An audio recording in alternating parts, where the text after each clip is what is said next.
નમસ્કાર. દિવસભરના તાજા સમાચારોમાં તમારું સ્વાગત છે. તમારી સાથે હું છું પિનલગીરી ગોસ્વામી. સમાચારો વિસ્તારથી જાણીએ એ પહેલા મહત્વના સમાચારો ઉપર એક નજર. મિત્રો, આજની વિડીયોમાં વાત થશે મહારાષ્ટ્રની એક હોટલમાં જમ્યા પછી વેઇટરે બિલ આપતા યુવકોએ તેને કાર સાથે 1 કિલોમીટર ઢસેડ્યો હતો. વિડીયો તેનો થઈ રહ્યો છે વાયરલ. આગળ વાત થશે કર્ણાટકનું માતુર ગામ, જ્યાં હજુ પણ લોકો કરે છે સંસ્કૃતમાં વાતચીત. ત્યારે આગળ વાત થશે ઉત્તર પ્રદેશની બેંકમાં રાત્રે ઉંદરોએ વગાડ્યું ઇમરજન્સી એલાર્મ. પોલીસે અડધી રાત્રે આખી બેંક તપાસી હતી. ત્યારે આગળ વાત થશે મુખ્યમંત્રી ભૂપેન્દ્રભાઈ પટેલને કોઈ ગુસ્સે કરશે તો હું તેને ઇનામ આપીશ, તે પૂર્વ નાયબ મુખ્યમંત્રી નીતિન પટેલે જણાવ્યું છે. ત્યારે આગળ વાત થશે વિશ્વને આગામી 25 વર્ષમાં મોટા યુદ્ધ અને અન્ય મહામારીનો સામનો કરવો પડી શકે છે તેવું બિલ ગેટ્સે જણાવ્યું છે. ત્યારે આગળ વાત થશે જો કમલા હેરિસ જીતશે તો આપણે ક્યારેય મંગળ પર નહીં પહોંચી શકીએ તેવું એલન મસ્કે જણાવ્યું છે. ત્યારે આગળ વાત થશે ભારતનું વાર્ષિક ઈવી વેચાણ 2030 સુધીમાં 1 કરોડના આંકડાને સ્પર્શ કરશે તેવું નીતિન ગડકરીએ જણાવ્યું છે. ત્યારે આગળ વાત થશે સુરતની જેલમાં કેદીઓ હીરા ઘસીને મહિને કમાય છે 20,000 રૂપિયા. આગળ વાત થશે ગીર સોમનાથમાં સિંહ રહેણાંક મકાનમાં ઘૂસી જતા અફરાતફરી મચી હતી. વિડીયો તેનો થઈ રહ્યો છે વાયરલ. આગળ વાત થશે 16 સપ્ટેમ્બર સુધી શરૂ થનારી અમદાવાદ ગાંધીનગર મેટ્રો ટ્રેનનું શું હશે ભાડું. ત્યારે આગળ વાત થશે અમદાવાદ ગાંધીનગર મેટ્રો કયા સ્ટેશનોને કવર કરશે. વડોદરાના સામાજિક કાર્યકરે ગળામાં ટાયરની ટ્યુબ પહેરીને પાલિકાના સ્ટેન્ડિંગ કમિટીના ચેરમેનનો નિવેદનનો કર્યો છે વિરોધ. ત્યારે આગળ વાત થશે સરકારે વાંચવાના ચશ્મા હટાવવાના દાવાને લઈને પ્રેસ વ્યૂ આઈ ડ્રોપના નિર્માતાની પરવાનગી સસ્પેન્ડ કરી છે. ત્યારે આગળ વાત થશે કેન્દ્ર સરકારે 70 વર્ષ અને તેથી વધુ નહીં ઉંમરના તમામ નાગરિકો માટે 5 લાખ સુધીની મફત સારવારને આપી છે મંજૂરી. અને આ અંતે વાત થશે અમરેલીમાં કોમ્પ્યુટર ઓપરેટરે ભાજપના સભ્ય બનીને કાર પર પગાર વિહોણા 20E લખીને કર્યો છે વિરોધ. અમરેલીમાં બાબરા તાલુકાના ગ્રામ પંચાયતના 20E ઓપરેટરોએ ભાજપના સદસ્ય બનીને પગાર વિહોણા 20E તરીને ઓળખાણ આપીને વિરોધ પ્રદર્શન કર્યું છે. વર્ષોથી વિવિધ માંગણીઓ લઈને 20E આંદોલનો પણ કર્યા. સરકારે હંમેશા ખોટા આશ્વાસન આપ્યા હોવાના આક્ષેપો કરાયા છે. 20Eનો કર વર્ગ 4 કર્મચારી તરીકે સમાવેશ કરવામાં આવે તેવી પણ સરકાર સમક્ષ માંગ કરાઈ છે.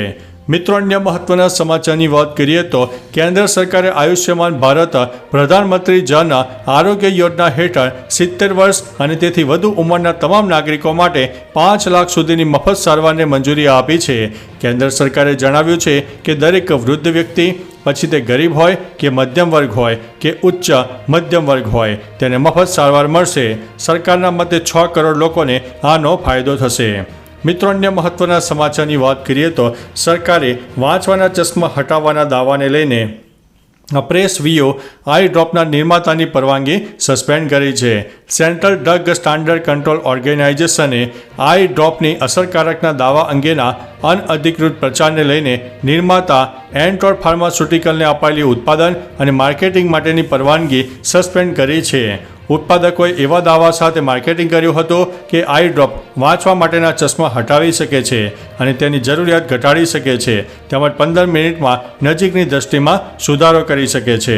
મિત્રો, અન્ય મહત્વના સમાચારની વાત કરીએ તો વડોદરામાં સામાજિક કાર્યકરે ગળામાં ટાયરની ટ્યુબ પહેરીને પાલિકાના સ્ટેન્ડિંગ કમિટીના ચેરમેનના નિવેદનનો કર્યો છે વિરોધ.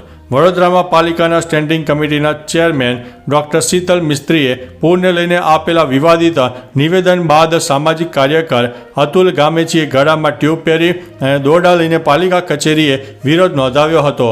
અતુલ ગામચીએ કહ્યું છે કે હવે પોતે જ પોતાની રક્ષા કરવી પડશે. સત્તાધીશો તો વડોદરાને ડૂબાડશે. અગાઉ ડૉક્ટર શીતલ મિસ્ત્રીએ કહ્યું હતું કે પૂરના સમયે લોકોએ સોસાયટીઓ અને ઘરોમાં ટ્યુબ અને તરાપા વસાવવા જોઈએ. મિત્રો, અન્ય મહત્વના સમાચારની વાત કરીએ તો અમદાવાદના વાસણા એપીએમસીથી ગાંધીનગર સેક્ટર નંબર 1 વચ્ચે આગામી 16 સપ્ટેમ્બરે શરૂ થનારા મેટ્રોનો ફેઝ 2 21 કિલોમીટરનું અંતર કાપશે, જે GNLU, PU, gift city, Raysan, Randesan, Dholakuva circle, Infocity અને સેક્ટર 1 અને 8 સ્ટેશન પર દોડશે. આવનારા સમયમાં મેટ્રો સચિવાલય, અક્ષરધામ, જૂના સચિવાલય, સેક્ટર 16, સેક્ટર 24 અને મહાત્મા મંદિર સુધી જઈ શકે છે. મિત્રો, અન્ય મહત્વના સમાચારની વાત કરીએ તો 16 સપ્ટેમ્બરે શરૂ થનારી અમદાવાદ ગાંધીનગર મેટ્રો ટ્રેનનું શું હશે ભાડું? અમદાવાદના વાસણા એપીએમસીથી ગિફ્ટ સિટી સુધીની મેટ્રોના ફેઝનું 16 સપ્ટેમ્બરે વડાપ્રધાન નરેન્દ્રભાઈ મોદીના લોકાર્પણ કરશે, જેનું ભાડું માત્ર 35 રૂપિયા રહેશે. મેટ્રોની સરખામણીએ ટેક્સીથી આ મુસાફરી ભાડું 415થી વધારે થાય છે, જ્યારે ઓટો રિક્ષામાં ભાડું 375 રૂપિયા છે. મેટ્રો રેલવેનો બીજો તબક્કો શરૂ થવાથી અમદાવાદ ગાંધીનગર વચ્ચેની કનેક્ટિવિટી મજબૂત બનવાની સાથે નાગરિકોની યાત્રા ઝડપી, સુરક્ષિત અને વ્યાજબી બને તેવી સરકારની આશા છે. મિત્રો, અન્ય મહત્વના સમાચારની વાત કરીએ તો ગીર સોમનાથમાં સિંહ રહેણાંક મકાનમાં ઘૂસી જતા અફરાતફરી મચી હતી. વિડીયો સામે આવ્યો છે. ગીર સોમનાથમાં ગીર ગઢડાના પટેલપરા વિસ્તારમાં એક મકાનમાં સિંહ ઘૂસી જતા અફરાતફરી મચી હતી, જેનો એક વિડીયો સોશિયલ મીડિયામાં વાયરલ થઈ રહ્યો છે. વહેલી સવારે વન વિભાગની ટીમ દ્વારા સિંહનું રેસ્ક્યુ કરવામાં આવ્યું છે. ગીર ગઢડા શહેરમાં એક સિંહ પરિવાર આવી ચડ્યો હતો, જેમાં આ નાની વયનો સિંહ વિખોટો પડી ગયો હોવાનું સામે આવ્યું છે. મિત્રો, અન્ય મહત્વના સમાચારની વાત કરીએ તો સુરતની લાજપોર સેન્ટ્રલ જેલમાં સજા ભોગવતા કેદીઓ જેલમાં કાર્યરત હીરાના યુનિટમાં કામ કરીને મહિને 5,000થી 20,000ની કમાણી કરેલ છે. જેલમાં રોજના 100 જેટલા કેદીઓ હીરા કટિંગ અને પોલિશિંગનું કામ કરે છે. સ્કિલ ડેવલપમેન્ટ પ્રોગ્રામ હેઠળ કેદીઓને જેલમાં આ કામ આપવામાં આવે છે.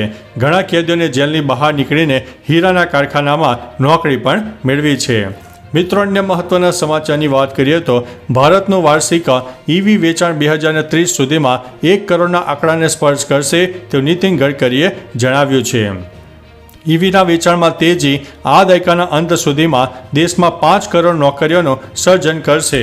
વધુમાં તેમણે ઉમેર્યું છે કે 2030 સુધીમાં હોમગ્રોન ઈવી માર્કેટ 20 લાખ કરોડની તક બની જશે. મિત્રો, અન્ય મહત્વના સમાચારની વાત કરીએ તો અબજોપતિ એલોન મસ્કે જણાવ્યું છે કે અમેરિકી રાષ્ટ્રપતિ પદના ઉમેદવાર ડોનાલ્ડ ટ્રમ્પ મહાન કાર્યો કરવાની અનુમતિ માટે સરકારી કાર્યક્ષમતા કમિશનનું સમર્થન કરે છે, પરંતુ કમલા હેરિસ એવું નથી કરતા. મસ્કે વધુમાં ઉમેર્યું છે કે જો કમલા હેરિસ જીતશે તો આપણે ક્યારેય મંગળ ગ્રહ ઉપર પહોંચી નહીં શકીએ. જ્યાં સુધી નોંધપાત્ર સરકારી સુવિધાઓ ન થાય ત્યાં સુધી કાયદાઓ અને નિયમો બગડતા રહેશે.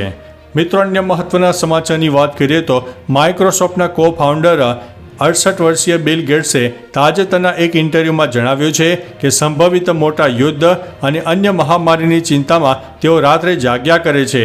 તેમણે વધુમાં કહ્યું છે કે આજે વિશ્વમાં ખૂબ જ અશાંતિ છે, જે મોટા યુદ્ધને જન્મ આપી શકે છે. તેમણે ઉમેર્યું છે કે જો આપણે મોટા યુદ્ધથી બચી જશું તો આગામી 25 વર્ષમાં બીજી મહામારી આવશે.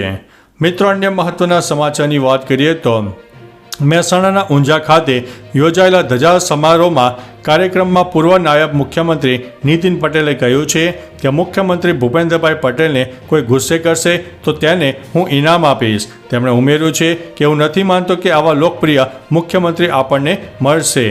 કોઈ મુખ્યમંત્રીને ગુસ્સે ન કરી શકે.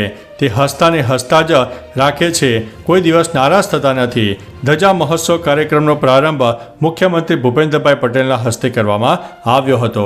મિત્રો, અન્ય મહત્વના સમાચારની વાત કરીએ તો ઉત્તર પ્રદેશના હરદોઈ જિલ્લાના શાહબાદમાં રાત્રિના 1 વાગ્યે ઉંદરોએ આર્યવર્ત ગ્રામીણ બેંકનું ઇમરજન્સી એલાર્મ વગાડી દેતા પોલીસની ટીમ ઘટના સ્થળે પહોંચી હતી.